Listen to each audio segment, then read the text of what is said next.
Hello and welcome back to Coachify. आज हम लोग डिस्कस करने वाले हैं डीएफसी सेल 2023 के लिए वेरी फर्स्ट सेशन। और ये जो फर्स्ट सेशन होने वाला है इसमें हम लोग प्रीवियस ईयर क्वेश्चन पेपर को डिस्कस करने वाले हैं। सो आज का जो प्रीवियस ईयर का क्वेश्चन पेपर है इसमें हम लोग न्यूमेरिकल एबिलिटी को डिस्कस करने वाले हैं। और ये जो क्वेश्चन पेपर है ये है जूनियर एग्जीक्यूटिव इलेक्ट्रिकल का 28 सितंबर 2021 को ये पेपर हुआ था।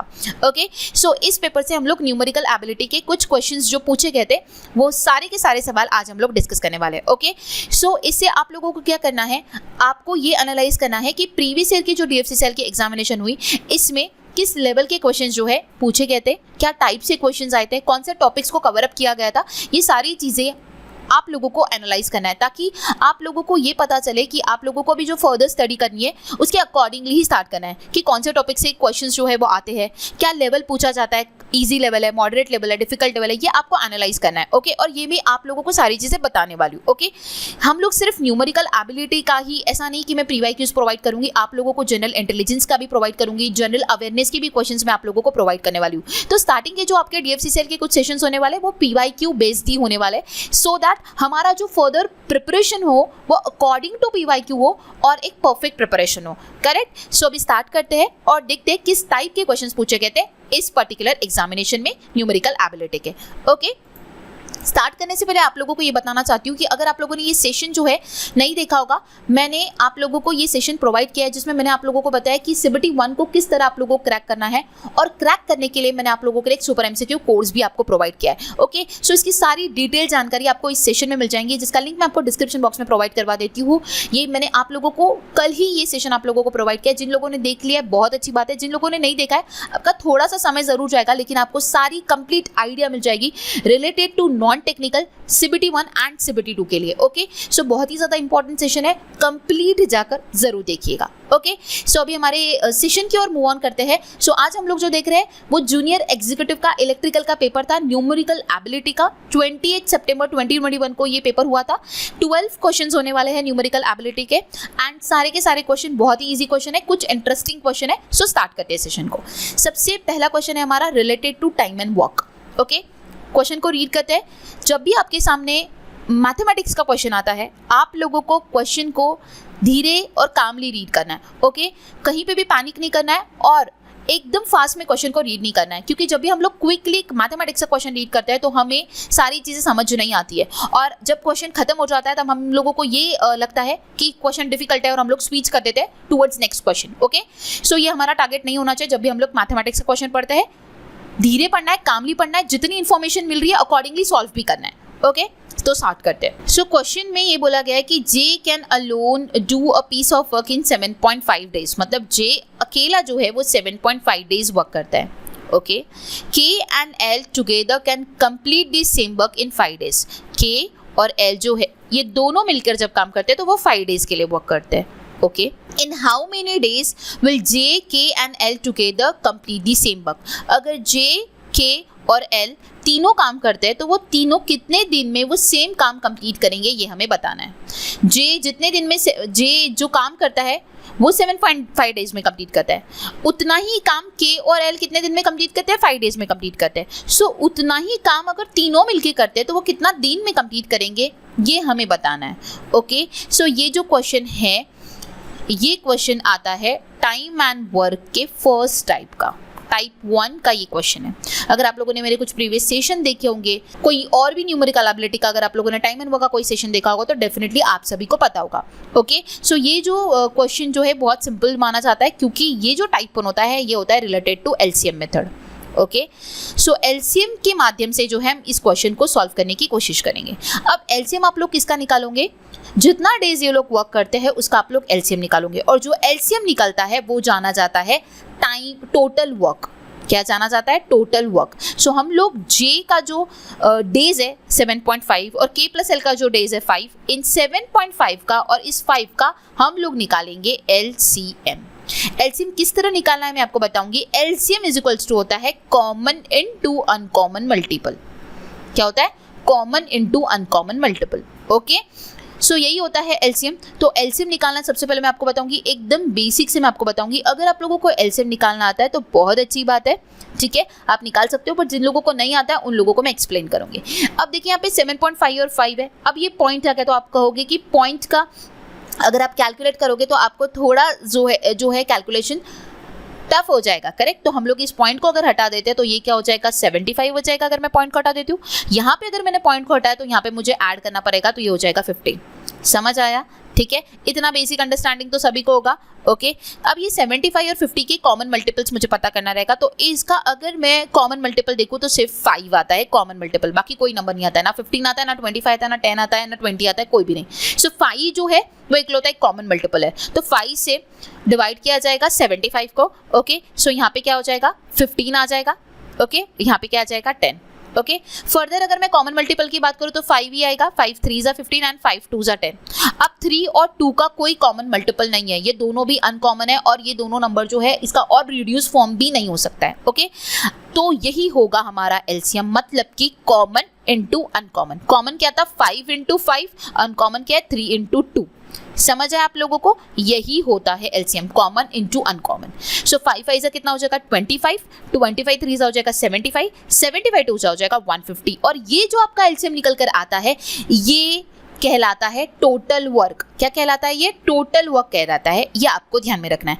बस अब आप लोगों का जो आंसर है वो बहुत इजीली आ जाएगा, लेकिन आप लोगों को ये बात जरूर ध्यान में रखनी है कि इस प्रॉब्लम में हम लोगों ने पॉइंट को हटाया था। ओके, सो जब भी आपका एक आंसर आएगा तो उसमें से आपको एक 0 जो है माइनस करना रहेगा। ठीक है, सो स्टार्ट करते हैं। अब हम लोग किस तरह लिखेंगे, इसे लिखने का तरीका क्या होना चाहिए आपका? 75 था और 50 था। ओके, ये क्या था? जे के डेज थे, जे 75 डेज वर्क करता है, क्योंकि हम लोगों ने पॉइंट जो हटाया इसलिए हम लोग 75 कंसिडर कर रहे हैं। जे 75 डेज काम करता है और के प्लस एल दोनों मिलकर काम करते हैं, तो वो 50 डेज काम करता है। इफिशिएंसी हमारा टोटल वर्क कितना आया 150 आया, जो कि हमने किससे निकाला? एलसीएम से निकाला, करेक्ट। अब हमारे पास डेज है, हमारे पास टोटल वर्क है, तो हमारा अभी जो निकल कर आएगा वो क्या निकल कर आएगा? इफिशियंसी निकल कर आएगा। Efficiency is equal to what? Efficiency is equal to total work divided by days. तो मैं टोटल वर्क को डेज से डिवाइड करूंगी, तो मेरा इफिशियंसी जे का कितना हो जाएगा 2। टोटल वर्क को फिर से मैं के प्लस एल का जो 50 डेज है उससे डिवाइड करूंगी, 150 डिवाइड बाय 50 इक्वल टू आ जाएगा 3। मतलब कि मेरा जे का इफिशियंसी हो जाएगा 2 एंड के प्लस एल का इफिशियंसी हो जाएगा मेरा 3।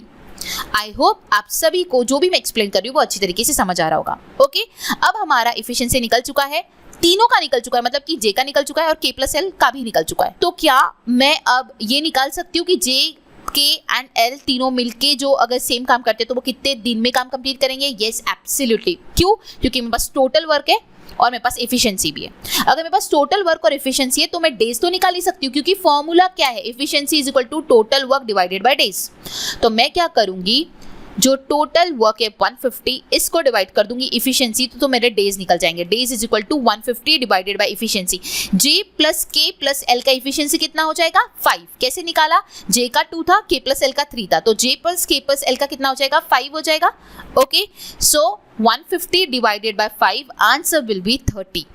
अब आप बोलोगे आंसर तो आ गया, डेज निकल कर आ गए 30, ऑप्शन में अवेलेबल है क्या? नहीं। तो एक बात रिकॉल करनी रहेगी कि जब मैम ने एलसीएम निकाला था तब पॉइंट को निकाला था, करेक्ट। तो हम लोगों ने पॉइंट को निकाला था, तो हमें एक 0 जो है वो इसमें से कैंसिल आउट करना पड़ेगा। तो आंसर क्या होगा हमारा 3। ऑप्शन बी इस क्वेश्चन का करेक्ट आंसर होगा। अगर मैं आप लोगों को पॉइंट के साथ एलसीएम निकालना बताऊंगी तो आपके लोगों को कॉम्प्लिकेटेड हो जाएगा, तो मैंने एकदम सिंपल वे बताया कि पॉइंट को हटा दो। पॉइंट को हटा दोगे तो 75 हो गया, 75 होता है 5 का 50 हो जाएगा। ओके, तो लास्ट में जब भी आपका आंसर आएगा उसमें से आपको एक 0 माइनस करना रहेगा, ये बात ध्यान में रखिएगा। जितने पॉइंट्स हम लोग हटाते हैं उतना आप लोगों को रिड्यूस करना रहेगा, ठीक है। एक 0 माइनस किया, फाइनल आंसर आया 3। आई होप आप सभी को समझ आएगा। ऑप्शन बी इस क्वेश्चन का करेक्ट आंसर रहेगा। ये क्वेश्चन आप लोगों को पूछा गया था टाइम एंड वर्क से रिलेटेड, जो कि टाइप 1 का क्वेश्चन था एंड वेरी इजी प्रॉब्लम। अगर आप लोगों को इस टाइप का क्वेश्चन पूछा जाए तो डेफिनेटली आप अटेम्प्ट कर सकते हो, ये आता है इजी लेवल पर। ओके, सो इस तरीके से आपको एनालाइज करना है कि टाइम एंड वर्क का कौन से टाइप का क्वेश्चन पूछा गया था। इसको सॉल्व करने का परफेक्ट जो अप्रोच है वो भी आपको पता होना इंपॉर्टेंट है।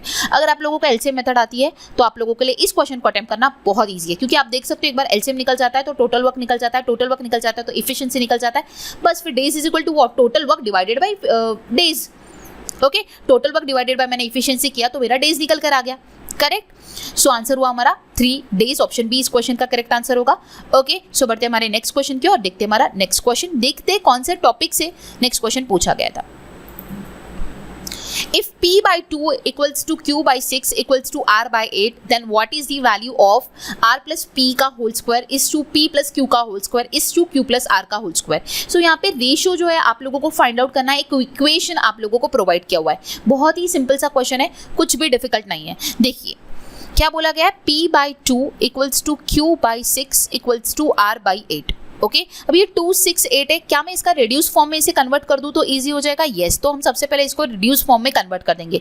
तो क्या हो जाएगा, p equals to q by 3 equals to r by 4। इतना समझ में आप लोगों को? ठीक है, ये हम लोगों ने क्या किया, इसको रिड्यूस फॉर्म में कन्वर्ट कर दिया, सिंपल कर दिया। और ओके सो अब आप मुझे बताइए, क्या q is equals to 3p हो जाएगा और r is equals to 4p हो जाएगा? यस।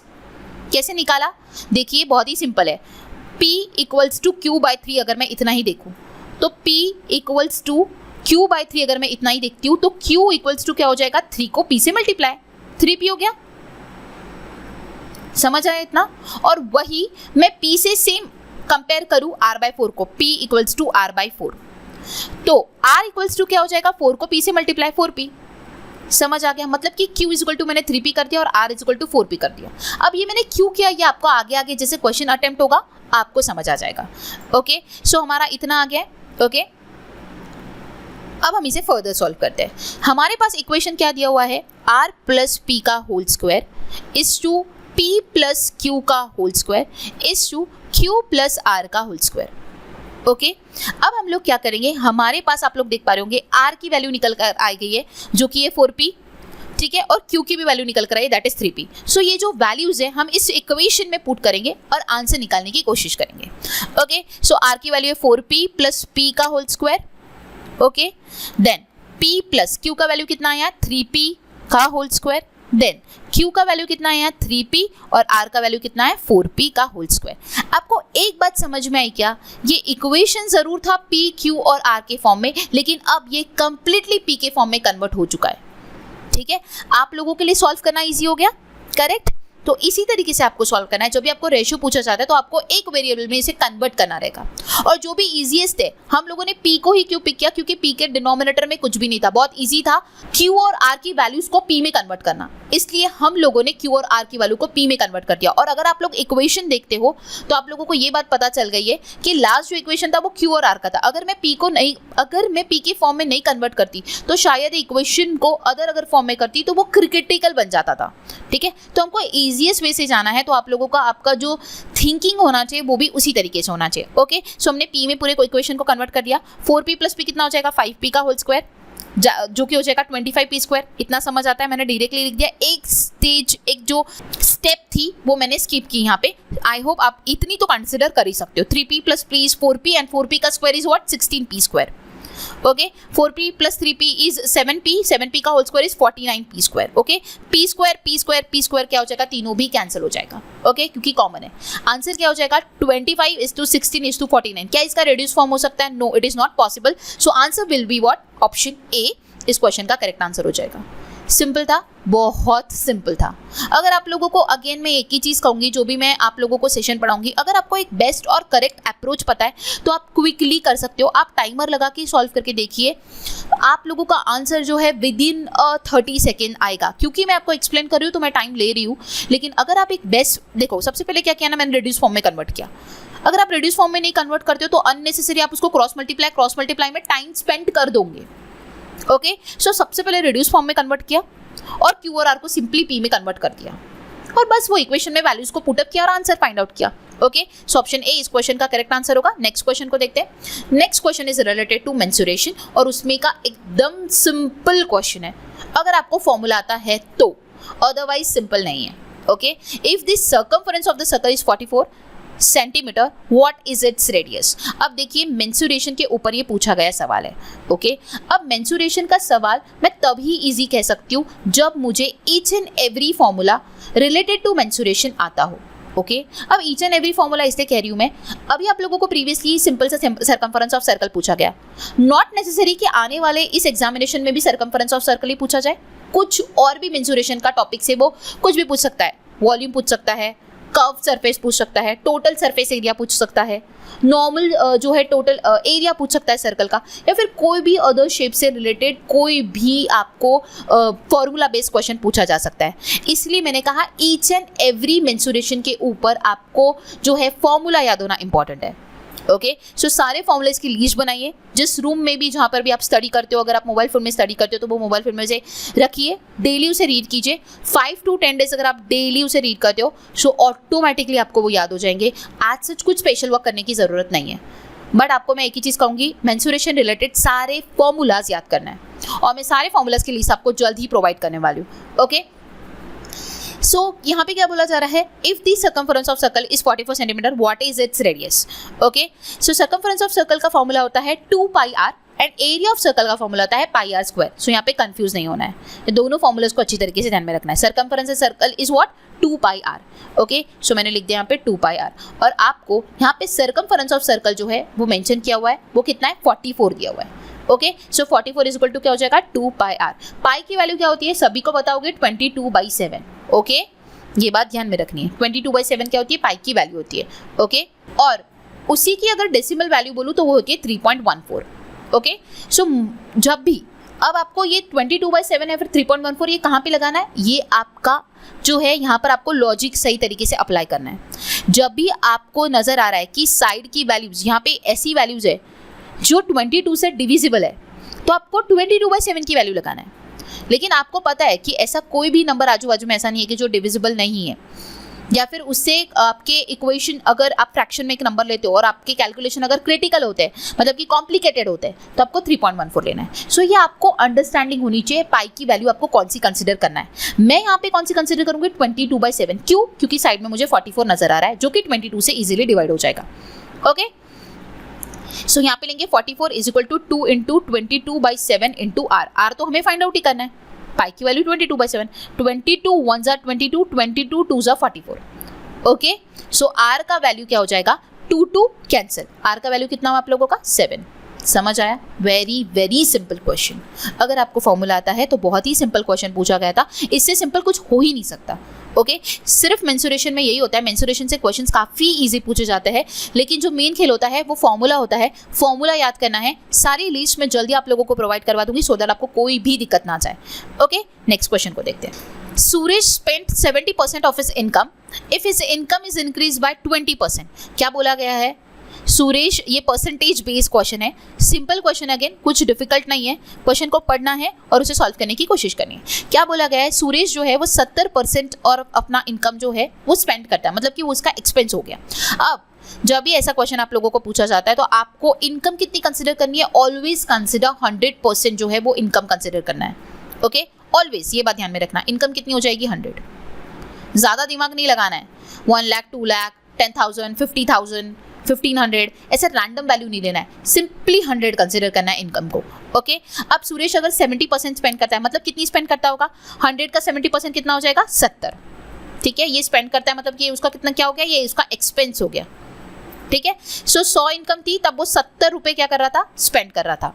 ओके, अब आगे क्या बोला जा रहा है, if his income is increase by 20%, अगर उसकी इनकम 20% से बढ़ती है, 100 इनकम थी 20% से बढ़ी तो कितनी होगी 120। ऐसे निकाला, 100 का 10% कितना होता है 10, तो 20% कितना हो जाएगा 20, तो 100 थी तो कितनी हो जाएगी 120। ओके, आगे क्या बोला जा रहा है, and expenditure also increase by 10%, और एक्सपेंडिचर कितने से बढ़ा है 10% से बढ़ा। ठीक है, एक्सपेंडिचर कितना था 70 था, 10% से बढ़ा, सो 70 का 10% कितना हो जाएगा 7। ठीक है, मतलब कि पहले 77 था एक्सपेंडिचर, तो 70 था तो अभी कितना हो जाएगा 77, क्योंकि वो 10% से बढ़ गया। इनकम 20% से बढ़ी तो 100 की 120 हो जाएगी। एक्सपेंडिचर 10% से बढ़ा तो 70 का कितना हो जाएगा 77, क्योंकि 7 से बढ़ा। 70 + 7 इज व्हाट 77। Got it? आगे क्या बोला जा रहा है, then what percent will his saving increase, तो उनकी सेविंग जो है कितने परसेंट से बढ़ी। परसेंट इंक्रीज का यहाँ पे फॉर्मूला लगेगा। ठीक है, व्हाट परसेंट इंक्रीज, देखिए परसेंट इंक्रीज का फॉर्मूला क्या होता है सबसे पहले मैं आपको बताऊंगी।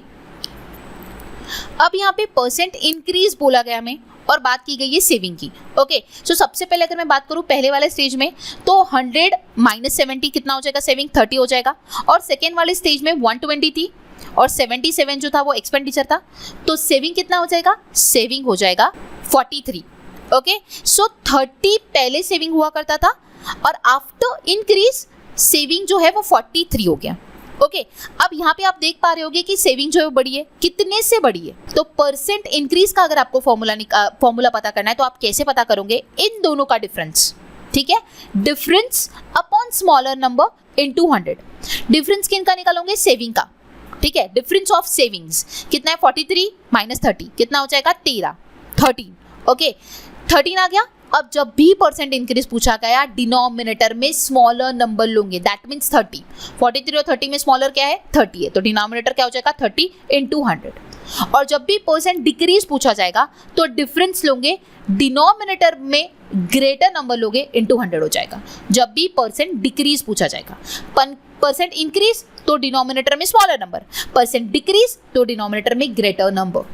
आई होप आप लोगों को जो भी चीज़ें मैं बता रही हूँ वो समझ आ रही होंगी। ये जो भी इससे रिलेटेड फॉर्मूलाज है वो सारे आप लोगों को प्रोवाइड किए जाएंगे, इसका आपको कोई टेंशन नहीं लेना है। आगे आप लोगों को इंपॉर्टेंट अपडेट भी मिलने वाली है जिसमें आपको सारी चीज़ें पता चल जाएगी कि आपको क्या क्या चीज़ें आगे आने वाले डेज में मिलने वाली है।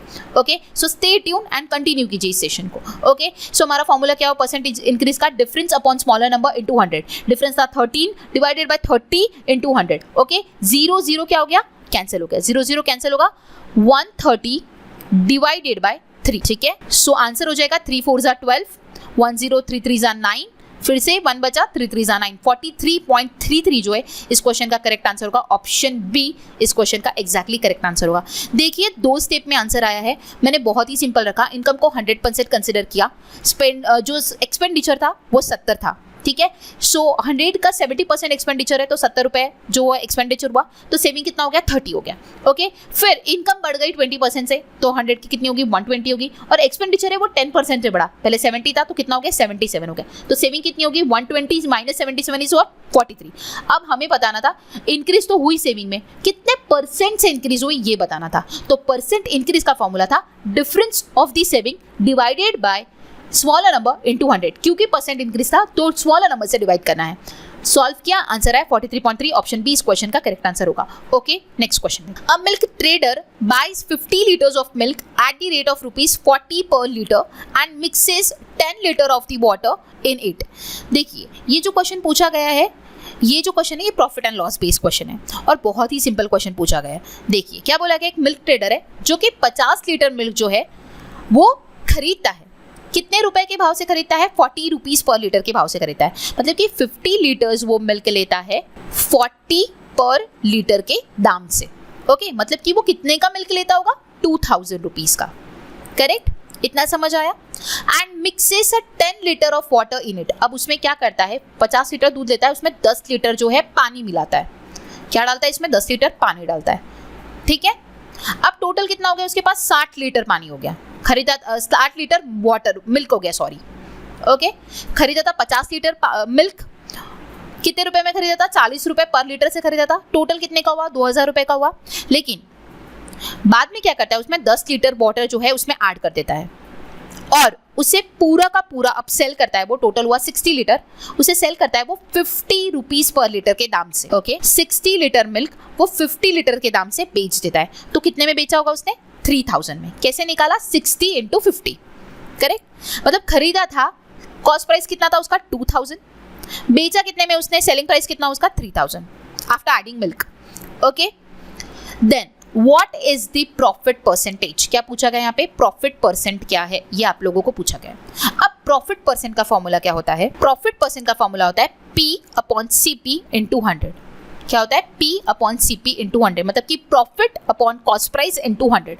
2000 की चीज अगर वो 3000 में बेचता है तो उसको प्रॉफिट कितने का हुआ, 1000 रुपए का हुआ, करेक्ट। सो क्या हो जाएगा, 1000 डिवाइडेड बाय कॉस्ट प्राइस कितना था 2000 into 100, 0 0 0 0 cancel, again 0 0 cancel, 100 divided by 2, मतलब आंसर आया 50% का उसे क्या हुआ है, प्रॉफिट हुआ। सो ऑप्शन ए इस क्वेश्चन का करेक्ट आंसर होगा। समझ आया? प्रॉफिट एंड लॉस से इतना सिंपल क्वेश्चन है, ये डे टू डे लाइफ से रिलेटेड क्वेश्चन है, इसके लिए एज सच कुछ चीज़ें पता होने की इंपॉर्टेंट नहीं है, बहुत ही सिंपल क्वेश्चन ये आपको एग्जामिनेशन में पूछा गया था। आप जान सकते हो कि 2021 का ये जो पेपर था इसका लेवल बहुत ही ईजीएस्ट था। ठीक है, क्या बोला गया है? 50 लीटर का मिल्क है, 40 लीटर पर लीटर से वो खरीदता है, 2000 का टोटल खरीदा, उसमें 10 लीटर पानी डाला, टोटल हुआ 60 लीटर, उसको वो 50 रुपए लीटर से बेच देता है। तो कितना पैसा कमाता है वो? 3000 रुपए कमाता है। 2000 की चीज़ वो 3000 में बेचता है, तो टोटल 1000 रुपए उसको प्रॉफिट होता है। अब उतना नहीं बोला गया था कि डायरेक्ट प्रॉफिट कितना हुआ, ये नहीं पूछा गया, प्रॉफिट का परसेंटेज पूछा गया। सो यहाँ पे फॉर्मूला पता होना इंपॉर्टेंट है। प्रॉफिट परसेंट कैसा निकालोगे? Profit upon cost price into 100। सो 1000 अपॉन 2000 इनटू 100 आंसर हो जाएगा 50%। देखिए गाइस, मैं आपको एकदम बेसिक से पढ़ा रही हूँ। मुझे पता है यहाँ पे कुछ लोग ऐसे होंगे जिनको ये सारी चीज़ें पता होंगी, कुछ ऐसा होगा जिनको इसमें से कुछ चीज़ें पता होंगी, कुछ चीज़ें नहीं पता होंगी, और कुछ ऐसे होंगे जिनके लिए हर एक चीज़ नहीं होंगी। ऐसे भी स्टूडेंट्स होते हैं। तो मैं यहाँ पे हर एक लेवल के स्टूडेंट्स के लिए जो है ये आपको सॉल्यूशन प्रोवाइड करवा रही हूँ, इसलिए मैं फ्रॉम बेसिक आपको पढ़ा रही हूँ। सो जहाँ पे आपको समझ आ रहा है तो आप क्विकली आगे स्विच कर सकते हो। जिनको थोड़ा थोड़ा समझ आ रहा है उन लोगों को पूरा अच्छी तरीके से देखना है, सो दैट उनके सारे डाउट्स जो है वो अच्छी तरीके से क्लियर हो। ओके, इसी के साथ नेक्स्ट क्वेश्चन देखते हैं। Next question is related to data interpretation. Very simple question. Data interpretation में जो है पिक्टोरियल रिप्रेजेंटेशन किया जाता है, उसको अच्छी तरीके से देखना होता है, अच्छी तरीके से एनालाइज करना होता है, एंड अकॉर्डिंगली क्वेश्चन का आंसर मार्क करना होता है। ओके, सो क्वेश्चन को रीड करते हैं। जब भी आपको डेटा इंटरप्रिटेशन का क्वेश्चन पूछा जाता है तो आपको क्वेश्चन फ्रॉम स्टार्टिंग से पढ़ना है। बहुत लोग ऐसा करते हैं कि जो इंट्रोडक्शन का पोर्शन होता है वो छोड़ देते, डायरेक्टली क्वेश्चन के ऊपर आते हैं। ऐसे करने से आप लोग क्वेश्चन अटेम्प्ट नहीं कर पाओगे। क्यों? क्योंकि जो ऊपर की इन्फॉर्मेशन होती है वो भी उसी समय पे उतनी ही इंपॉर्टेंट होती है, उसमें कुछ इंपॉर्टेंट फैक्चुअल डेटा जो है वो हिडन होता है। ओके, इसलिए स्टार्ट टू एंड कंप्लीट करना है। स्टार्ट करते हैं, क्वेश्चन को क्विकली रीड करते हैं। The pie chart given below shows the number of the students in the 7 school A, B, C, D, E, F and G. The total number of students in all these 7 schools is 63,000. The number of the students in a particular school is shown as the percentage of the total number of these 7 schools. देखिए क्या बोला गया है, 7 schools की यहाँ पे बात की जा रही है, A, B, C, D, E, F, G। Okay, और इसमें नंबर ऑफ स्टूडेंट्स जो है इन 7 स्कूल में टोटल है 63,000। ऐसा डेटा जो है छुपा हुआ होता है, इसीलिए आपको इंट्रोडक्शन में जो 3-2 लाइंस दी होती है वो अच्छे से रीड करनी होती है। सो 63,000 स्टूडेंट्स जो है वो टोटल इन 7 स्कूल में पढ़ते हैं, और जो इस चार्ट में दिया हुआ है वो बताया गया है कि इसमें उस पर्टिकुलर स्कूल में कितने % स्टूडेंट पढ़ते हैं ये बताया गया है। ओके, सो ये था हमारा इंट्रोडक्शन। अब हम लोग क्वेश्चन की ओर जाते हैं। क्वेश्चन में बोला गया है which of the following statement is are true, मतलब कि इनमें से जो आगे आपको 2 स्टेटमेंट दिए इसमें से कौन से स्टेटमेंट जो है वो सही है ये आपको बताना है। Statement number 1, the ratio of the number of the student in school A, ratio बताया गया है यहाँ पे, ये करेक्ट है क्या ये हमें बताना है। Ratio of the student of the school A is to school F is 9:8। क्या बोला गया है कि जो स्कूल ए के बच्चे पढ़ते हैं, स्कूल एफ मतलब जो स्कूल ए के बच्चे इस टू स्कूल एफ के बच्चे, इनका रेशियो 9:8 है। क्या ये करेक्ट है क्या ये हमें बताना है। अब हम इसे किस तरह एनालाइज करेंगे, मैं आपको एकदम सिंपल मेथड बताऊंगी, और लॉन्गेस्ट मेथड कैसे लोग सॉल्व करते हैं ये भी मैं आपको बताऊंगी, बट आपको किस तरीके से सॉल्व करना है ये भी मैं आपको बताऊंगी। सो कंटिन्यू अच्छी तरीके से देखिएगा। सबसे पहले आप लोगों को अगर ऐसा आता है तो बहुत से लोग कैसा करते हैं, लेते हैं 63,000 इनटू ये निकालते हैं कि ए में कितने स्टूडेंट पढ़ते हैं 18%, डिवाइडेड बाय 63,000 इनटू, फिर देखते हैं एफ में कितना परसेंटेज है, एफ में है 16%, डिवाइडेड इनटू 60%, मतलब कि 63,000 का 18% निकालेंगे, फिर 60,000 का 16% निकालेंगे। उसमें भी कुछ लोग ऐसे होते हैं कि इसको प्रॉपर कैलकुलेट करके ये आंसर निकालते हैं, यहाँ पे प्रॉपर कैलकुलेट करके आंसर निकालते हैं, फिर उसका रेशियो निकालने की कोशिश करेंगे। अगर आप इस मेथड से जा रहे हो तो आप एब्सोल्युटली रॉन्ग हो। ठीक है, क्यों? अब आपको मैं बताती हूँ क्यों। आप लोगों को जब भी रेशियो पूछा जाता है, पहली बात आपको ये बात समझ में लेनी है कि टोटल नंबर ऑफ स्टूडेंट्स भी कॉमन है। ऐसा नहीं कि total number of students common नहीं है, कॉमन है। तो बट ऑब्वियस है अगर मैं इसको मल्टीप्लाई करके सॉल्व भी करती हूँ, देखिए आपके सामने इस तरीके से अगर मैंने डेटा भी लिया तो ये मेरा कैंसिल ही होना है ना, तो मैं क्यों उसके बारे में सोचूंगी। टोटल नंबर ऑफ स्टूडेंट तो सेम ही है ना, तो मैं डायरेक्टली परसेंटेज को उठाऊंगी। ए में कितने परसेंट पढ़ता है 18, एफ में कितने पढ़ता है 16, सिंपली इसको डिवाइड करूंगी, 2 9 2 8 9:8। Yes, it is absolutely correct, मतलब कि मेरा स्टेटमेंट 1 ये करेक्ट है। ये कितना टाइम में बता सकती हूँ मैं, 5 सेकेंड्स में मैं बता सकती हूँ। कुछ नहीं किया मैंने, क्या दिखा, ए में कितने परसेंट पड़ता है 18%, डिवाइडेड बाय एफ में कितना परसेंट पड़ता है 16%, डिवाइड किया 9:8 जो है वो हमारा रेशियो आया, एंड ये जो हमको स्टेटमेंट 1 दिया था वो एग्जैक्टली करेक्ट है। सो आपको इस समय पे कुछ इस तरीके का जो कैलकुलेशन मैंने प्रीवियसली बताया, जैसे कि यहाँ पे मेंशन है, ऐसा करने की जरूरत नहीं है। क्योंकि number of students in all 7 schools ये कॉमन है, दैट इज 63,000। अगर कैलकुलेट करके भी करोगे अल्टीमेटली रिड्यूस फॉर्म में आंसर यही आना है। तो आप लोग कैलकुलेशन करके अपना टाइम क्यों स्पेंड कर रहे हो, नहीं करना है। जब भी नंबर ऑफ स्कूल मतलब नंबर ऑफ जो लोग हैं वो सारे स्कूल के लिए सेम दिए हुए हैं, मतलब कि 63,000 दिए हुए हैं सबको मिलाकर, ठीक है। तो अगर मैं ऊपर 60,000 का 18% निकालूंगी, ठीक है, और नीचे लिखा मैंने 60,000 का 16%, अल्टीमेटली 60,000 कैंसिल ही होना है। या फिर मैं उसको सॉल्व करके आगे भी जाती हूँ तो उसको रिड्यूस फॉर्म में आंसर यही आना है। तो इस समय पे ऐसी मिस्टेक नहीं करना है, क्विकली जाना है। सेम सेकंड देखिए स्टेटमेंट कैसा करना है। पहले अपन प्रीवियस वाला रब कर देते हैं सो दैट हमें स्पेस मिल जाएगी। अब सेकंड वाले स्टेटमेंट में हमें क्या बोला गया कि the number of students of in school A is 1890 more than the number of students in school C. मतलब कि क्या बोला गया है कि ए में जो है वो 1890 जो है वो ज्यादा है एज कंपेयर टू सी, ये बोला गया। अब इसको आप किस तरह सॉल्व करोगे, अगेन ऐसा नहीं करना है कि 63,000 का 18% निकाला, कितना अमाउंट आया वो निकाला, फिर आप सी का सेम 63,000 का सी का जो भी परसेंटेज है 15% है उसका निकाला, उसका अमाउंट निकाला, और ये दोनों अमाउंट माइनस की, क्या ये 1890 है क्या वो देख के आपने आंसर मार्क किया। ये मेथड से नहीं जाना है। कैसे जाना है ये देखिए। अगर आप वो मेथड से जा रहे हो, मैं पहले वो इसलिए बताती हूँ क्योंकि बहुत लोग एकदम बेसिक में जाना चाहते हैं, तो वो इतना बेसिक में जाते हैं कि अपने कैलकुलेशन को बहुत ही ज़्यादा क्रिटिकल कर देते हैं, मतलब कि कॉम्प्लेक्स कर देते हैं और फिर आंसर को मार्क कर देते हो। आपके पास टाइम पीरियड भी बहुत कम होता है, कम समय में आपको आंसर मार्क करना होता है, तो आप लोगों को आपका अप्रोच जो है वो करेक्ट होना चाहिए। और ये जो छोटी छोटी शॉर्ट ट्रिक्स होंगी, जो छोटी छोटी टेक्निक्स होंगी, ये सारी चीज़ें मैं आपको बताने वाली हूँ। ओके, सो आपको क्या करना है इस समय पे, एक का कितना परसेंट है वो देखना है, दैट इज 18%, और सी का कितना परसेंटेज देखना है, दैट इज 15%, ठीक है। अगर मैं परसेंटेज की बात करूँ तो ए और सी, ए जो है सी से कितने परसेंट से ज़्यादा है, 3% से ज़्यादा है। कितने परसेंट से ज़्यादा है, 3% से ज़्यादा है। तो मैं क्या करूँगी, 63,000 का सिंपली 3% निकालूंगी। क्या 63,000 का 3% अगर 1890 आ गया, दैट मीन्स ये आंसर मेरा करेक्ट हुआ। सो 63 का 3% कैसे निकाला जाएगा, 63 को मैं 3 से मल्टीप्लाई करती हूँ तो मेरा आंसर आ जाएगा 189, और ये 00 जो है कैंसिल हो जाएगा, तो 1890 यस मेरा एब्सोल्युटली आ गया है। दैट मीन्स इन्होंने जो कहा कि number of student in school A is 1890 more than the number of student in school C is absolutely correct. कैसे निकाला मैंने इंडिविजुअली नहीं निकाला गाइस कि 63,000 का 18% का वैल्यू निकाला, फिर 63,000 का 15% का वैल्यू निकाला, उन दोनों का माइनस किया, ऐसा आपको नहीं करना है, ठीक है। आपको क्या करना है, ए का परसेंटेज कितना है 18 है, सी का परसेंटेज कितना है 15 है, 18 माइनस 15 मैंने क्या कितना आया 3%, मतलब कि ए जो है वो 3% ज़्यादा है। बट ऑब्वियस है वो 63,000 का ही 3% रहेगा, तो मैंने 63,000 का 3% निकाल दिया। कैसे निकालते हैं, 63,000 इंटू 3%, 0 कैंसिल हुआ, 63 इंटू 3 होता है 189, और 0 इसमें ऐड कर दिया। समझ आया, ठीक है। जो कि उनके स्टेटमेंट में वही चीज़ें मेंशन थी। दैट मीन्स इस क्वेश्चन का आंसर क्या हो जाएगा, बोथ 1 और 2 ऑप्शन सी इस क्वेश्चन का करेक्ट आंसर हो जाएगा।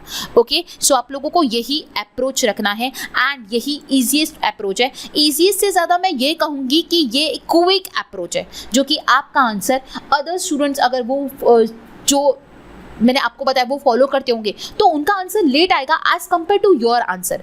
ओके, सो आपको ऐसा तरीका से भी आप कोई भी सेक्शन सॉल्व करते हो, इधर वो टेक्निकल हो नॉन टेक्निकल हो, उसमें भी आप कोई भी सब्जेक्ट को सॉल्व करते हो, तो आपका एक ही माइंड में होना चाहिए कि हमें क्विकेस्ट वे, मतलब कि सबसे क्विकली उस क्वेश्चन का आंसर जो है वो निकालना है, क्योंकि जो सबसे क्विकली और करेक्ट आंसर निकालता है सिलेक्शन उसी का होता है, क्योंकि वो ज़्यादा क्वेश्चन अटेम्प्ट कर पाता है, ज़्यादा एक्यूरेसी के साथ कर पाता है, सिलेक्शन की और वो ज़्यादा बढ़ता है। ओके, सो बेस्ट अप्रोच ढूंढने की कोशिश कीजिए सो दैट सिलेक्शन भी आपके हाथों में होगा।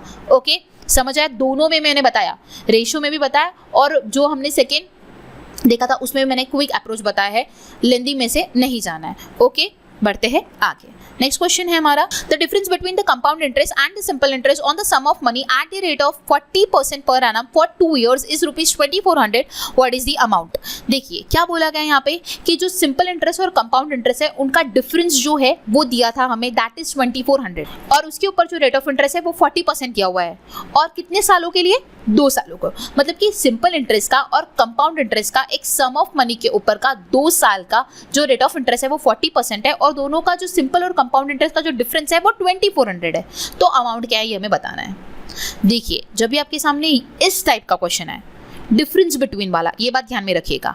मैंने यहाँ पे अभी जितना डेटा इंपॉर्टेंट है उतना ही आपको प्रोवाइड किया गाइस। मैं एक और चीज़ आपको बताऊंगी, अगर आप मेरे साथ कनेक्टेड रहोगे तो आप बहुत सारे न्यू फॉर्मूलाज, बहुत सारे न्यू शॉर्ट ट्रिक्स, बहुत सारे बेस्ट अप्रोचेस सीखने वाले हो। सो इसीलिए आपको क्या करना है, चैनल को सब्सक्राइब करना है और आने वाले वीडियोज़ के लिए कनेक्टेड रहना है। ओके, सो दैट आपको सारी चीज़ें टाइम बीइंग मिलती रहे।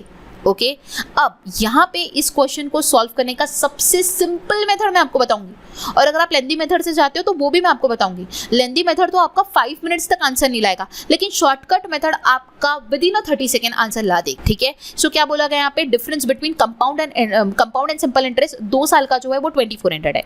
2400 है। सो जब भी आपको इस टाइप का क्वेश्चन पूछा जाएगा और 2 साल की बात की जा रही है, ये बात बहुत इंपॉर्टेंट है, ध्यान में रखिएगा।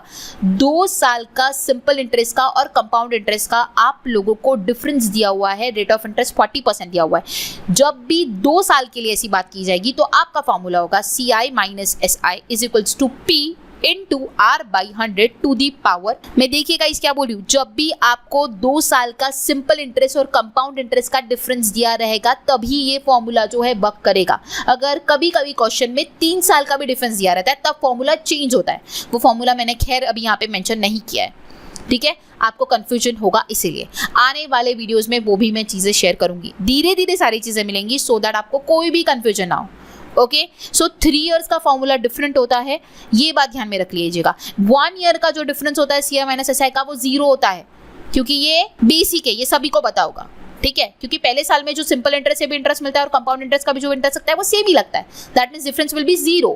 बट आफ्टर 1 ईयर जो है वो डिफरेंस होता है सिंपल इंटरेस्ट के इंटरेस्ट में और कंपाउंड इंटरेस्ट के इंटरेस्ट में, इसलिए 2 साल का फॉर्मूला अलग रहेगा, 3 साल का फॉर्मूला अलग रहेगा। क्योंकि इस क्वेश्चन में 2 साल का पूछा था तो आपको 2 साल का फॉर्मूला ध्यान में रखना है। मैंने नीचे मेंशन भी किया हुआ है, CI - SI equals to P into R/100 का होल स्क्वायर, ये है 2 साल के डिफरेंस का फॉर्मूला। अब इस फॉर्मूला में हम लोग वैल्यू पुटअप करेंगे, हमारा आंसर देखिए कितना जल्दी आता है। CI - SI का डिफरेंस दिया हुआ था, कितना है 2400, लिखा 2400 इज इक्वल्स टू P जो कि हमें निकालना है, इनटू R कितना दिया है 40 rate of interest divided by 100, और होल स्क्वायर बोला है तो 2 बार कर देंगे 40/100 40/100।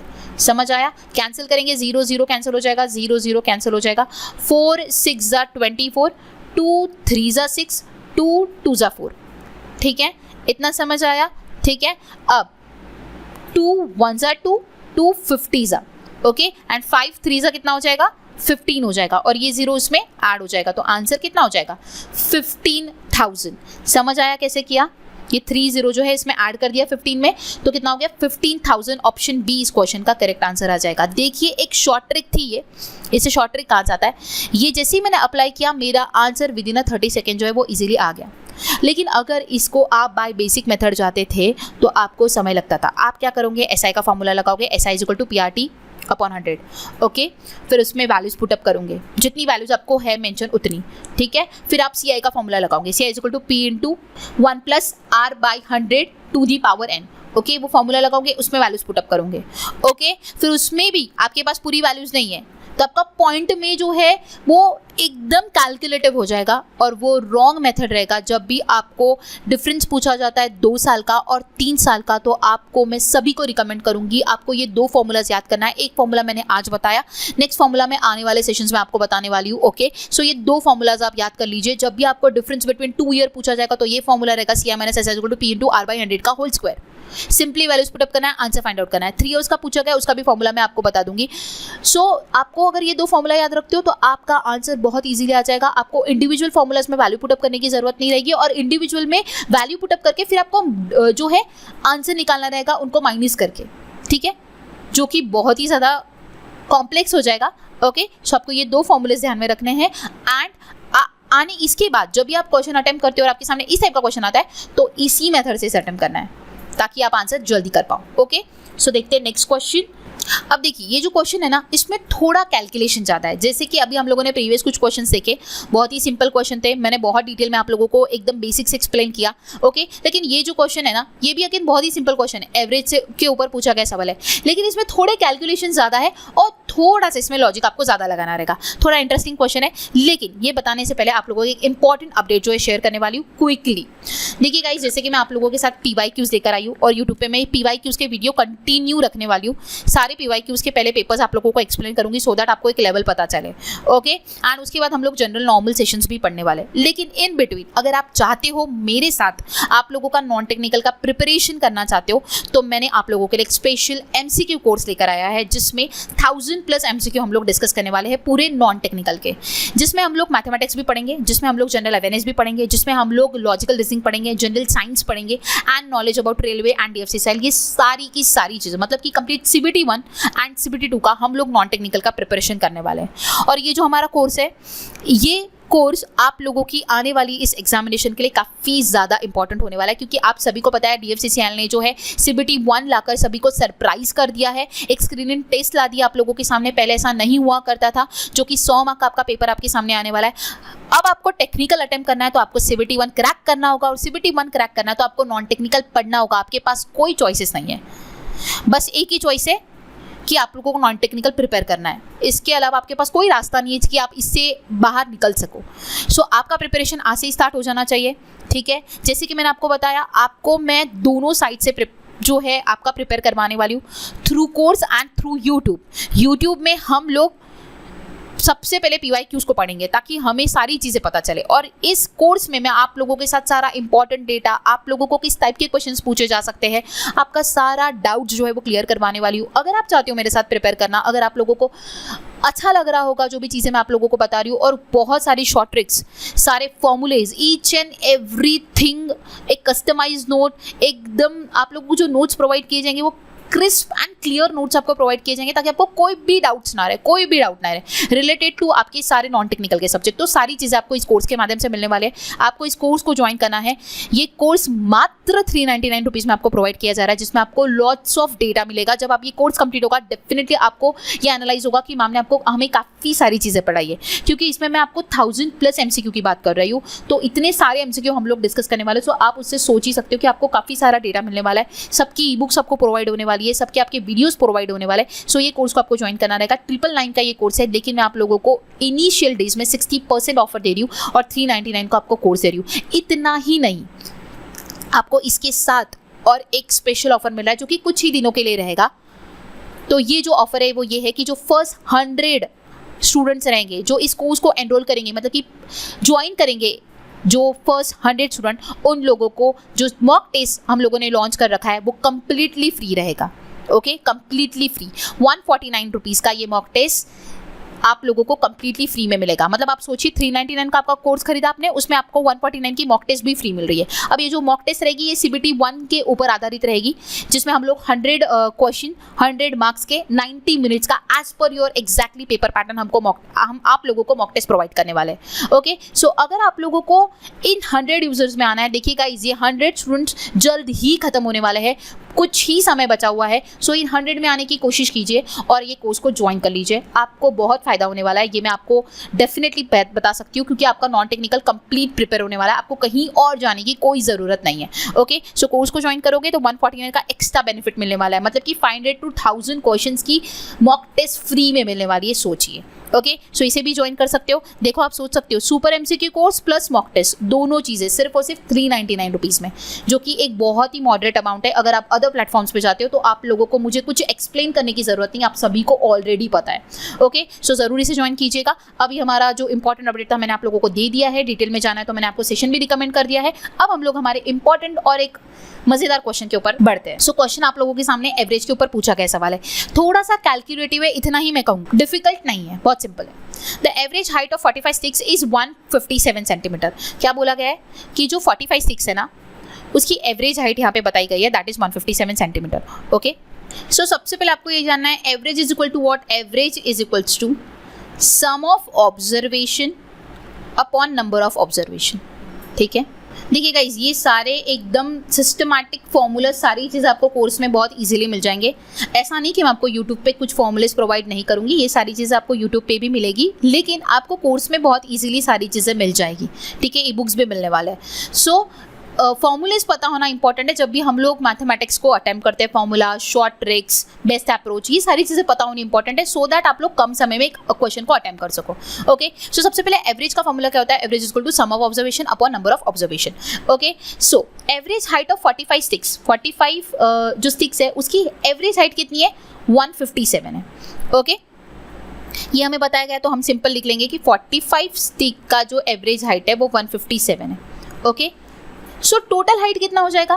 टोटल हाइट अगर मुझे निकालना तो मैं क्या करूंगी? 45 इंटू 157 करूंगी, क्योंकि एवरेज मुझे पता है और नंबर ऑफ स्टिक्स मुझे पता है, तो 45 इंटू एवरेज 157, तो टोटल जो स्टिक जो हाइट हो जाएगी, जो टोटल हाइट हो जाएगी वो कितनी हो जाएगी? 157 इंटू 45। ठीक है, अब मैं इन दोनों को मल्टीप्लाई करती हूँ तो मेरा आंसर कितना आ जाएगा? 7065। मल्टीप्लाई तो आप कर ही सकते हो, मैंने डायरेक्टली आपको बता दिया, बहुत ही सिंपल है। 7065 जो है वो हो जाएगी मेरी टोटल हाइट। ठीक है, सारे स्टिक्स की मेरी टोटल हाइट हो जाएगी। अब मैं आगे बढ़ती हूँ, कैसे निकाला मैंने? जैसे कि मैंने आपको बताया average is equal to sum of observation upon number of observation. तो मैंने क्या किया? एवरेज से नंबर ऑफ स्टिक्स को मल्टीप्लाई किया, तो मेरा सम ऑफ ऑब्जर्वेशन मतलब ही टोटल जो हाइट है वो निकल कर आ गया। समझ आ गया? ये हुआ मेरा टोटल हाइट। जितनी भी स्टिक्स है उन सब की टोटल हाइट कितनी होगी? 7065। ओके, आगे बढ़ते हैं। Some sticks of the average height 1633 centimetre are taken out. अब इस 7065 में से कुछ 163 सेंटीमीटर की, कुछ मतलब कि हमें नहीं पता कितनी, n नंबर समझ सकते हैं हम लोग, मतलब कि 163n स्टिक्स जो है वो निकाली गई। माइनस क्यों लिखा? क्योंकि टेकन आउट बोला गया, मतलब कि 7065 में से n नंबर ऑफ स्टिक्स जिनकी हाइट जो थी वो 163 सेंटीमीटर थी वो निकाली गई, मतलब कि 163n जो स्टिक्स है वो निकाली गई। इतना समझ आया? If the new average height is 153 centimetre, अब जो न्यू हाइट हुई वो कितनी हो गई? मतलब कि न्यू जो एवरेज बना निकालने के बाद, न्यू जो एवरेज बना उसका हाइट है दैट इज 153। तो बोला कि how many sticks are left, अब कितनी स्टिक्स जो है वो बची हुई है। देखिए कैसे अटेम्प्ट करोगे। पहले मैंने टोटल हाइट आपको बताया दैट इज 7065, कुछ निकाली गई 163 सेंटीमीटर्स की निकाली गई, मतलब कि 163 एन जो है निकाली गई, तो बची हुई जो स्टिक्स थी उसका एवरेज कितना हुआ? 153 हुआ। कितना हुआ? 153 हुआ। तो उन्होंने ये पूछा है कि जो बची हुई स्टिक्स है वो कितनी है। एवरेज तो 153 हुआ, लेकिन बची हुई स्टिक्स कितनी है ये हमें बताना है। सो देखते हैं इसको किस तरह आप लोगों को अटेम्प्ट करना होगा ताकि आपका आंसर जो है वो इजीली आ जाए। जैसे कि मैंने आपको कहा थोड़ा सा कैलकुलेट है, थोड़ा इसमें अंडरस्टैंडिंग रखना बहुत इंपॉर्टेंट है। यही इस पूरे क्वेश्चंस में मुझे एक बेस्ट क्वेश्चन और एक मज़ेदार क्वेश्चन लगा है पूरे 12 क्वेश्चंस में थे। बाकी सारे क्वेश्चन बहुत ईजी पूछे गए थे। ओके, सो क्या बोला गया इसमें? जैसे कि मैंने आपको बताया टोटल हाइट, सबसे पहले जो हमने निकाली टोटल हाइट की बात की गई सबसे पहले, फिर उसके बाद ये बोला गया कि कुछ स्टिक्स को निकाला गया, तो हम लिखेंगे सम स्टिक्स टेकन आउट, प्लस उसके बाद क्या बोला गया? स्टिक्स लेफ्ट, जो स्टिक्स बची है वो। मतलब कि पहले क्या बात की गई थी? एवरेज हाइट बताई गई 45 स्टिक्स की जो कि थी 157 सेंटीमीटर, उसे हम लोगों ने टोटल हाइट निकाल ली, दैट इज व्हाट? 7065। करेक्ट, ये निकल गई। उसके बाद कुछ जो है 163 सेंटीमीटर की कुछ स्टिक्स को निकाला गया, कुछ मतलब कि एन स्टिक्स को निकाला गया, मतलब कि वो कितनी हो गई? 163 एन स्टिक्स हुई, जिनको क्या किया? निकाला गया। अब निकालने के बाद क्या बोला उन्होंने? जो बची हुई स्टिक्स है, अब टोटल कितनी स्टिक्स थी? 45, निकाली कितनी गई? एन, मतलब कि 45 माइनस एन। क्या मैं ये कह सकती हूँ? यस, क्योंकि क्या बोला? If the new average height is 153 centimetre, मतलब कि पहले थी 45, उसमें से कुछ निकाली गई, मतलब कि एन निकाली गई, तो बची हुई जो थी लास्ट में वो हुई 45 माइनस एन, और उसका एवरेज कितना बताया गया? 153। उसका एवरेज कितना बताया गया है? 45 माइनस एन का एवरेज कितना गया है? 153। तो क्या मैं उसका अगर मुझे टोटल निकालना है तो मैं क्या करूंगी? 45 माइनस एन इंटू 153 करूंगी, क्योंकि मैंने आप लोगों को ऑलरेडी बताया जब भी हमें टोटल निकालना होता है तो हम average into number of observation करते हैं। ठीक है, एवरेज कितना था? 153, और नंबर ऑफ ऑब्जर्वेशन कितने हुए? 45 माइनस एन। समझ आया? तो number of observation 45 minus n, क्योंकि एन स्टिक्स निकाली, टोटल थी 45 पहले, 45 में से एन निकाली तो बची कितनी है 45 माइनस एन, इनटू मैं क्या करूंगी एवरेज 153। समझ आया? यही इक्वेशन को मुझे सॉल्व करना है, मेरा आंसर आ जाएगा। That's it. अगर आप लोगों को ये वाला इक्वेशन समझ गया ना तो आपको ये क्वेश्चन समझ गया। पहले 45 स्टिक्स थी जिसका एवरेज 157 था, तो टोटल हाइट कितनी हुई 7065। उसमें से कुछ स्टिक्स निकाली गई, मतलब कि 45 में से एन स्टिक्स निकाली गई, ठीक है, जो कि कितने सेंटीमीटर की थी 163 सेंटीमीटर की थी। तो उनका टोटल जो हाइट हो जाएगा जो निकाली गई उनका कितना हो जाएगा 163 इंटू एन। क्यों? क्योंकि उसका एवरेज कितना है 163 है, निकाली कितनी गई है एन है, तो टोटल जो निकाली गई उनका जो हाइट हो जाएगा, टोटल हाइट कितना हो जाएगा 163 एन हो जाएगा। उसके बाद जो बची हुई है उसका एवरेज हाइट कितना दिया गया है 153, लेकिन उसके नंबर ऑफ ऑब्जर्वेशन अभी कितने बचे हुए, पहले थे 45 फिर निकाले गए एन, तो 45 माइनस एन इंटू 153। समझ आया? एक फॉर्मूले के ऊपर 3 जगह का वैल्यूज जो है निकाला गया, मतलब कि टोटल हाइट जो निकाला है वो निकाला गया। पहले टोटल हाइट निकाला गया, फिर जो कुछ स्टिक्स निकाला गया उसका हाइट निकाला गया, और जो बची हुई है उसका टोटल हाइट निकाला गया। मतलब कि ऑल इन ऑल हम लोगों ने हाइट को जो है, अब हम लोग इसको इक्वेट करेंगे और इसका आंसर निकालेंगे। 7065 equals to 163n plus 45 into 153 अगर मैं करूंगी तो आंसर आएगा 6885। जैसे कि मैंने आपको कहा कैलकुलेटिव है, मल्टीप्लाई करना है, प्लस माइनस करना है, और ये कोई बड़ी बात नहीं है, ये हम लोग बचपन से करते हुए आ रहे हैं, ठीक है। सो 153 को 45 से मल्टीप्लाई करोगे तो 6885 आएगा, माइनस 153 एन आ जाएगा, ठीक है। अब मैं नंबर्स को एक साइड लूंगी और वेरिएबल्स वाले जो नंबर है उनको एक साइड लूंगी, तो 7065 minus 6885 equals to 163 n minus 153 n. Okay, तो 7065 माइनस 6885 होता है 180 इक्वल्स टू 10 एन। तो एन कितना हो गया 18, एन कितना हुआ हमारा 18 हुआ। मतलब कि कितनी स्टिक्स निकाली गई, एन नंबर ऑफ निकाली गई थी, मतलब कि कितनी स्टिक्स निकली 18 स्टिक्स निकली। स्टिक्स थी 45, निकली कितनी 18। तो पूछा क्या गया लास्ट में हमें, how many sticks are left, अब कितनी बची है, तो 45 minus 18 equals to 27 sticks are left. Option A will be the correct answer. समझ आया कितना?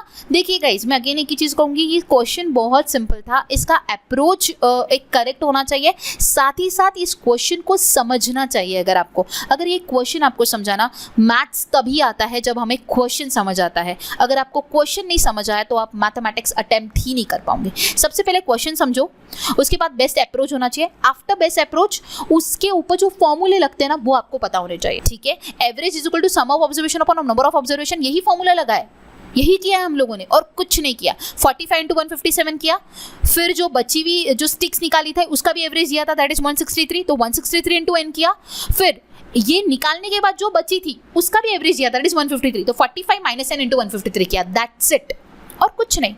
टोटल हाइट इज इक्वल जो निकाली प्लस बची हुई उसको इक्वेट किया, क्रॉस प्लस माइनस किया, इंटू किया, आंसर निकाला। निकली कितनी स्टिक्स निकली थी 18 निकली थी कितनी 45 थी टोटल स्टिक्स, उसमें से 18 स्टिक्स निकाली गई। So how many sticks are left, 27 are left. So option A जो है इस क्वेश्चन का करेक्ट आंसर होगा। आई होप सभी को समझ आया होगा। इसके बावजूद भी नहीं समझ आया होगा तो वीडियो को प्रीवियस जाना है, फिर से देखना है 2-3 बार, समझने की कोशिश करना है, फिर ही नेक्स्ट क्वेश्चन के ऊपर स्विच करना है।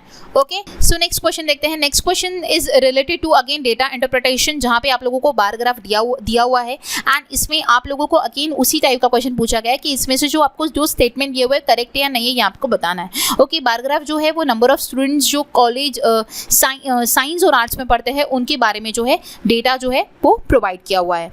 ओके, सो क्वेश्चन देखते हैं, which of the following statement is are correct. ठीक है, हमें बताना है कौन सा स्टेटमेंट करेक्ट है। ओके, सबसे पहला क्वेश्चन पढ़ते हैं। The percent increase in the total number of students from 5 to 6 is 12.28%। देखिए क्या बोला गया है, परसेंट इंक्रीज की यहाँ पे बात की गई है। ऑलरेडी अभी ऊपर परसेंट इंक्रीज की बात की गई थी, तभी मैंने आप लोगों को फॉर्मूला बताया था परसेंट इंक्रीज का।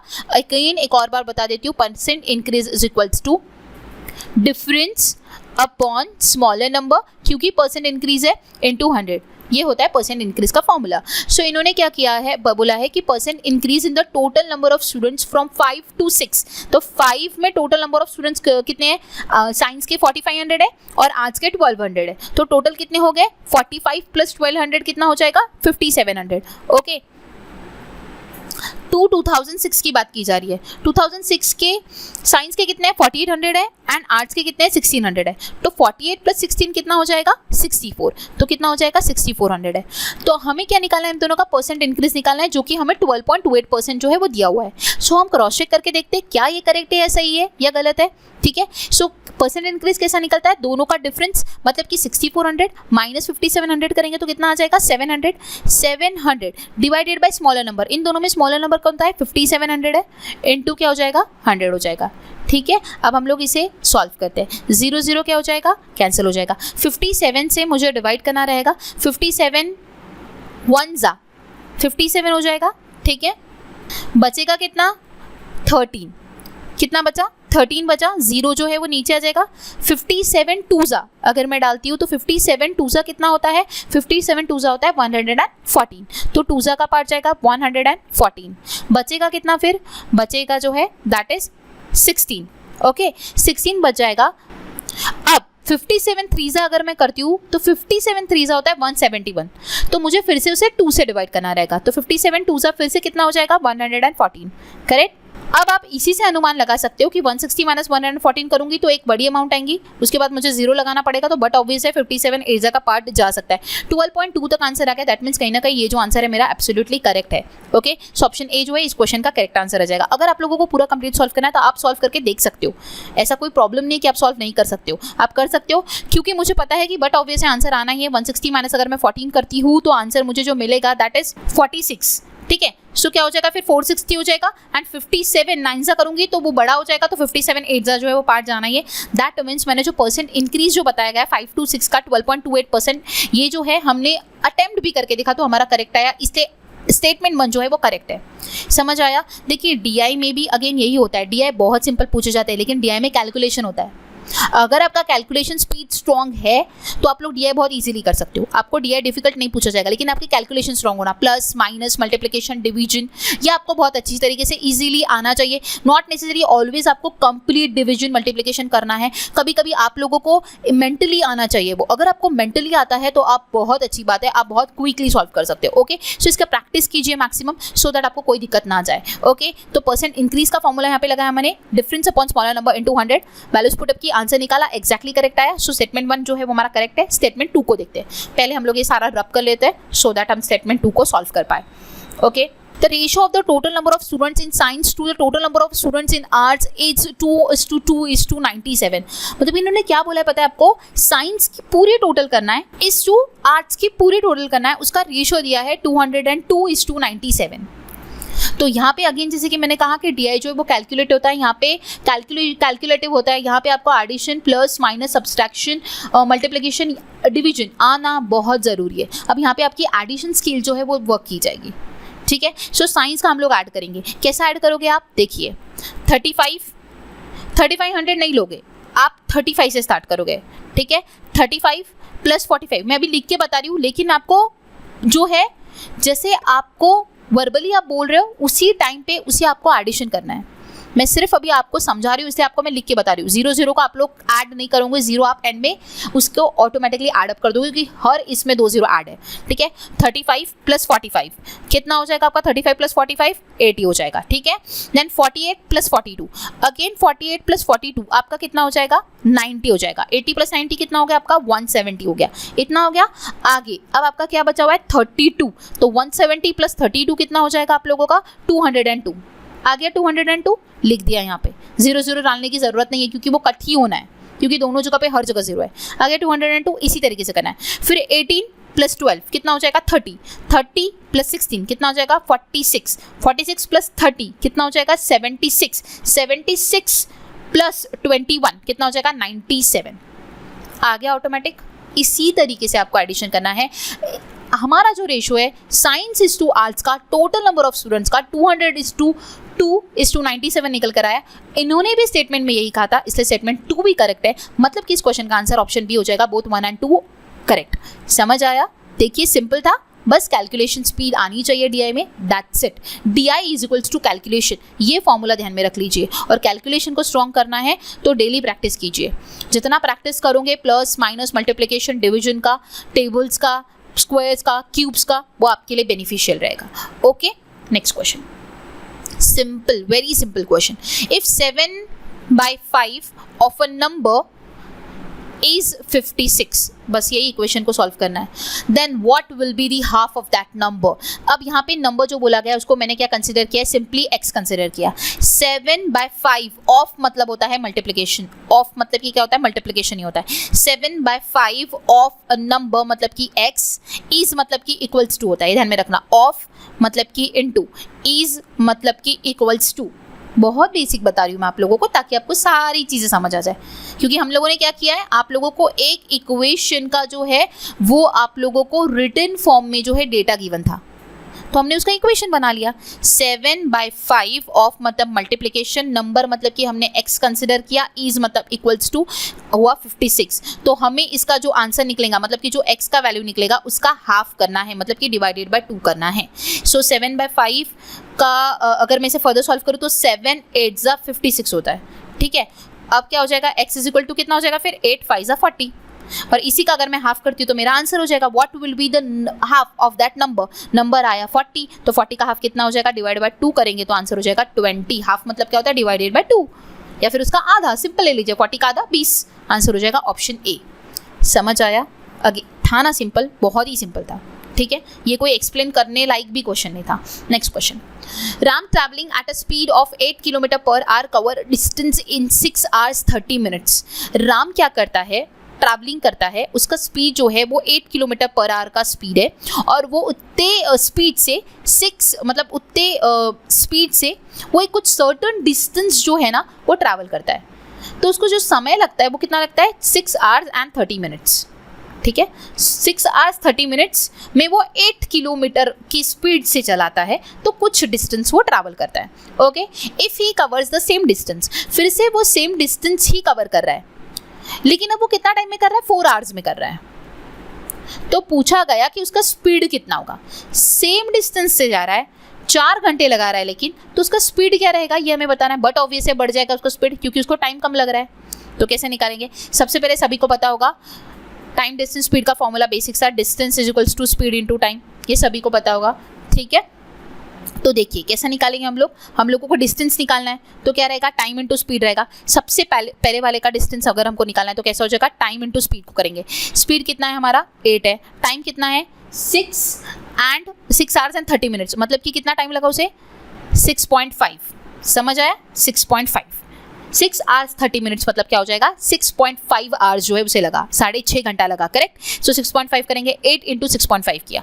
कैसे किया, अगर आपको अभी कंफ्यूजन हो रहा है तो मैं आपको बता देती हूँ. 6 hours एज इट इज था, 30 minutes को डिवाइडेड बाय हम करेंगे 60 minutes, तो क्या हो जाएगा ये 1/2. 1/2 इज नथिंग बट व्हाट 0.5, मतलब भी कितना हो जाएगा 6.5. समझ गया कैसे निकाला.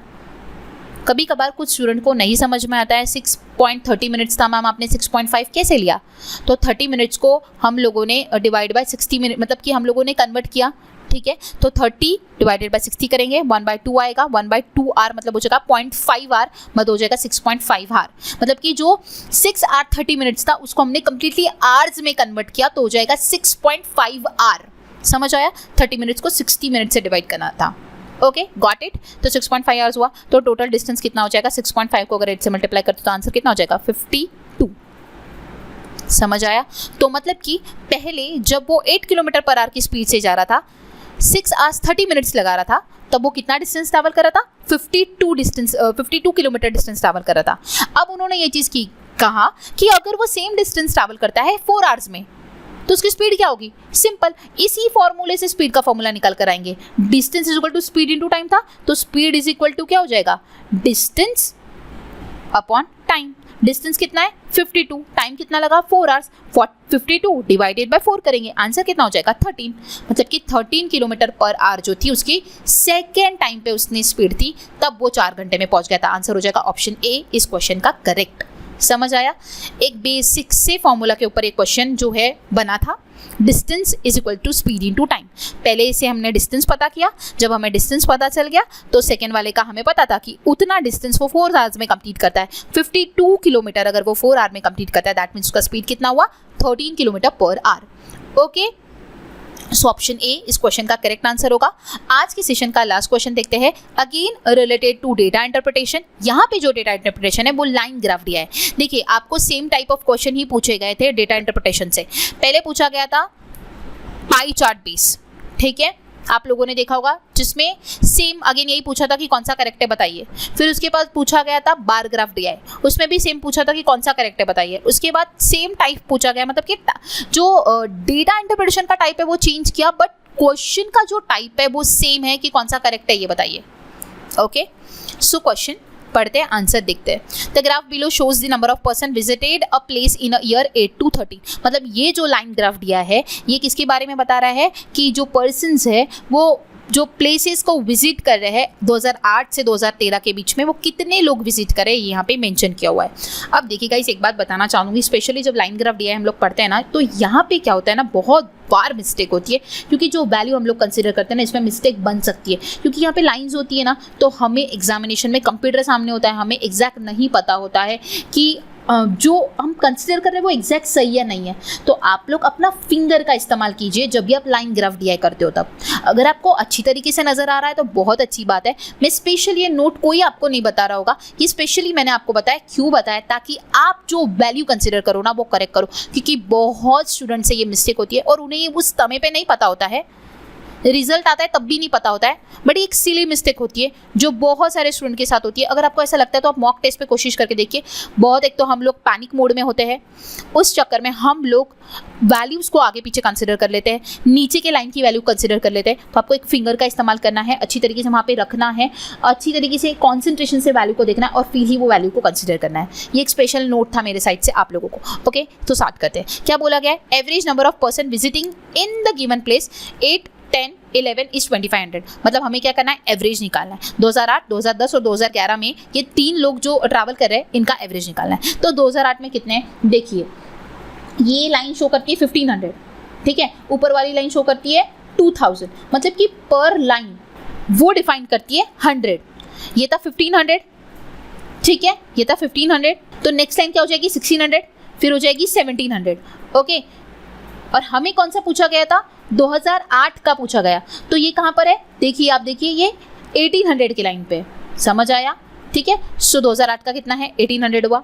सो 2008 में हम लोगों ने देखा कि जो पर्सन्स है वो है 1800। ओके, अब हम लोग देखते हैं 2010 की अगर मैं बात करूँ तो ये 25 का लाइन है, फिर 26 और 27 पे जो है वो पॉइंट दिया हुआ है, दैट मीन्स कितना हो जाएगा? 2700। ओके, एंड उसके बाद 2011 की अगर मैं बात करूँ तो डायरेक्टली वो पॉइंट जो है वो 3000 पे ही है, दैट मीन्स हो जाएगा 3000। ओके, अब इन तीनों की अगर मैं एडिशन करूँ तो आंसर कितना हो जाएगा मेरा? 18 + 27 कितना होता है? 45, एंड 45 + 30 कितना हो जाएगा? 75, दैट मीन्स हो जाएगा मेरा 7500। करेक्ट, इतना समझ आया? अब मुझे क्या निकालना है? एवरेज निकालना है। Average is equals to what? Average is equal to sum of observation upon number of observation. Okay, अब सम ऑफ ऑब्जर्वेशन कितना आया मेरा? 7500 अपॉन नंबर ऑफ ऑब्जर्वेशन कितने, मतलब कि number of persons, number of जो प्लेसेस की हमने बात की 2008 में जाने वाले लोगों की, 2010 में और 2011 में, मतलब कि 3 ईयर्स की हम लोगों ने बात की, मतलब कि नंबर ऑफ ईयर्स कितने हुए हमारे? 3। तो हम लोग क्या करेंगे? 7500 डिवाइडेड बाय 3, आंसर कितना हो जाएगा हमारा? 2500। मतलब कि एवरेज कितना निकल कर आया हमारा? 2500 आया। और हमें स्टेटमेंट में क्या गिवन था? इन 3 ईयर्स का नंबर ऑफ पर्सन का विजिट करने का जो एवरेज है वो 2500 है। तो yes, it is absolutely correct. मतलब कि जो डेटा उन्होंने मेंशन किया और उस डेटा के हिसाब से जो हमने निकाला आंसर वो करेक्ट है, मैच हुआ, दैट मीन्स ऑप्शन जो बोथ पहला वाला है वो करेक्ट है। अब हम देखते हैं क्या हमारा सेकंड बी स्टेटमेंट करेक्ट होता है या रॉन्ग होता है। ओके, सो सबसे पहले हम लोग क्या करेंगे ना, इसको रब कर लेते हैं सो दैट हमें एक स्पेस मिल जाएंगे और हम लोग सेकंड वाला स्टेटमेंट भी अटेम्प्ट कर पाएंगे। ओके, अब सेकंड वाले स्टेटमेंट में क्या बोला गया? रेशो की बात की जा रही है। The ratio of the number of person who appeared इन 2008। जैसे कि मैंने अभी आप लोगों को बताया 2008 में अपीयर होने वाले नंबर ऑफ स्टूडेंट जाने वाले कितने? अभी हमने लोग देखा था 1800 है, बराबर। उसके बाद to the number of person who appeared in 2013। 13 में कितने हैं? 13 में अगर मैं बताऊँ आपको तो 13 में 500, 600, 700 एंड 800 कितने हैं? 800 है। इन दोनों का आप लोगों को रेशो निकालना है। देखते हैं कितना आता है। 0 0 0 0 कैंसिल हो जाएगा, 9:4 जो है इसका रेशो आएगा। बट इन्होंने क्या दिया है? उल्टा रेशो दिया है, 4:9। अब इसमें भी कुछ स्टूडेंट ऐसा करते हैं, 9:4 आंसर निकलता है और वो उनको ऐसा लगता है कि वो सही है, मतलब कि कभी कभार आंखों से ही वो गलती हो जाती है। तो ऐसी मिस्टेक नहीं करना है। रेशो 8 2008 से 2013 का पूछा है जो कि 9:4 निकल कर आया, तो वो एज इट इज 9:4 ही आंसर होना चाहिए। 4:9 जो है वो नहीं चलेगा, इसलिए आंसर ये जो स्टेटमेंट 2 का इन लोगों ने जो कहा वो गलत कहा है, इसलिए इस क्वेश्चन का करेक्ट आंसर हो जाएगा only 1 is correct. Option C इस क्वेश्चन का करेक्ट आंसर हो जाएगा। देखिए, जब भी मैथमेटिक्स को सॉल्व करते हैं कॉन्सेंट्रेशन होना बहुत इंपॉर्टेंट है। आप लोग जो वैल्यू कंसिडर कर रहे हो क्या वो करेक्ट है, क्या आप जो आंसर फाइनल निकाल रहे हो क्या उसका आंसर आप करेक्ट मार्क कर रहे हो क्या, ये छोटी छोटी चीज़ें आपको ध्यान में रखनी ताकि आपसे ये छोटी सी मिस्टेक ना हो। आपका जो क्वेश्चन का आंसर आप अटेम्प्ट कर रहे हो वो करेक्ट करो, ये छोटी छोटी चीज़ें आपको ध्यान में रखनी है। सो यहाँ पे हमारी 12 क्वेश्चंस जो थे रिलेटेड टू PYQs आज हम लोगों ने डिस्कस किया था। जूनियर एग्जीक्यूटिव इलेक्ट्रिकल के 12 न्यूमेरिकल एबिलिटी के क्वेश्चंस आज मैंने आप लोगों के साथ डिस्कस किए, जो कि आप लोगों को मैंने कहा था 2021 में पूछे गए ये सवाल है सितंबर मंथ के एग्जामिनेशन में। आई होप आप सभी को सारा के सारे जो 12 क्वेश्चन मैंने एक्सप्लेन किए बहुत डिटेल में, बहुत बेसिक से आपको एक्सप्लेन किए, आई होप सारे समझ आए होंगे। मैंने जो जो छोटी छोटी बातें आप लोगों को ध्यान में रखने को कहा है वो सारी चीज़ें आपको समझनी है। ओके, अगर आप लोगों को और भी आगे आने वाले वीडियो देखना है तो सबसे पहले आपको चैनल को सब्सक्राइब करना होगा, सो दैट आप आगे आने वाले वीडियोज़ को अच्छी तरीके से देख सको। उसी के साथ नोटिफिकेशन की जो बेल बटन है उसे क्लिक करना होगा ताकि जब भी न्यू वीडियो है तो उसकी नोटिफिकेशन सबसे पहले आपको मिले और आप उस वीडियो को देख पाओ और अपना प्रिपरेशन जो है वो कर पाओ। ओके, सो आपको चैनल के साथ जो है वो कनेक्टेड रहना होगा। अगर आप लोगों को एक कोर्स परचेज करना है तो आप कोर्स भी जाके परचेज कर सकते हो, जैसे कि मैंने आप लोगों को इन बिटवीन कुछ इन्फॉर्मेशन प्रोवाइड की थी। अगर आपको लगता है तो आप कोर्स जाके परचेज कीजिए, आपके लिए बहुत नॉमिनल अमाउंट में हम लोगों ने कोर्स जो है वो प्रेजेंट किया है। ओके, सो गाइस मिलते हैं नेक्स्ट वीडियो में। Stay tune for the next video. अगर आपको आज का वीडियो पसंद आया तो आपके ज़्यादा से ज़्यादा फ्रेंड्स के साथ शेयर करना है और वीडियो पसंद आया तो इसे लाइक करना है। सो गाइस मिलते हैं नेक्स्ट वीडियो में। Thanks for watching and have a nice day.